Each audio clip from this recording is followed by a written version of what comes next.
সংযুক্ত আরব আমিরাতের রাজধানী আবুধাবিস্থ বাংলাদেশি প্রকৌশলীদের ঐতিহ্যবাহী সংগঠন engineers and architects of Bangladesh Abu Dhabi এর উদ্যোগে ঈদ পুনর্মিলনী এবং নবগঠিত কার্যকরী পরিষদের অভিষেক অনুষ্ঠান রয়্যাল গুজরাট রেস্টুরেন্ট হল রুমে অনুষ্ঠিত হয়েছে।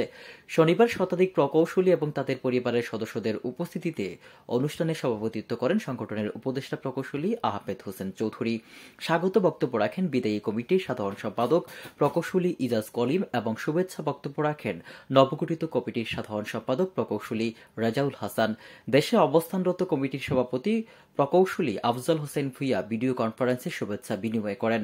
প্রকৌশলী আব্দুল আওয়াল ও প্রকৌশলী পারভিন জলির উপস্থাপনায় সবাই অন্যান্যের মধ্যে বক্তব্য রাখেন প্রকৌশলী হামিদুল হক, প্রকৌশলী আবু ইস্কান্দার, প্রকৌশলী জাকির হোসেন খান, প্রকৌশলী মুজিবুর রহমান, প্রকৌশলী মির্জা আমিনুল ইসলাম, প্রকৌশলী এস এম পলাশ, প্রকৌশলী শাহ ইমরান, প্রকৌশলী জাকির হোসেন, প্রকৌশলী নুরুল আলম, প্রকৌশলী মোহাম্মদ ইসমাইল, প্রকৌশলী আমিনুল ইসলাম লাবলু, প্রকৌশলী নাসির আহমেদ তুহিন, প্রকৌশলী হোসেন জামিল, প্রকৌশলী আব্দুল হাই, প্রকৌশলী শাহাদাত হোসেন, প্রকৌশলী মোস্তফা ফিরোজ প্রমুখ। সভায় প্রকৌশলী ইজাজ কলিম নতুন কমিটিকে পরিচয় করিয়ে দেন এবং প্রকৌশলী রেজাউল হাসান সংগঠনের আগামী দিনের পরিকল্পনা তুলে ধরেন। অনুষ্ঠানের বক্তারা বিগত দিনে সংগঠনের বিভিন্ন কার্যক্রমের বর্ণনা দেন এবং সংগঠন নিয়ে তাদের প্রত্যাশা এবং স্বপ্নের কথা তুলে ধরেন।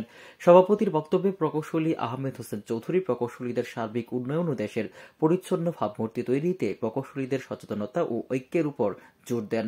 চমৎকার রয়্যাল বুফে, ডিনার এবং প্রাণবন্ত আড্ডা আর ফটো সেশনের মধ্য দিয়ে অনুষ্ঠানের সমাপ্তি হয়। হসপিটালে পড়েছিল, বাংলাদেশ এমবেসি সব ফান্ড দিতে পারে না। বাংলাদেশ এমবেসি শুধু রুগীর ফান্ডটা দিতে পারে, যে টিকেটের পয়সা, আর বাকি যে অ্যাটেন্ডেন্ট যে যাবে ওই পয়সাটা দিতে পারে না।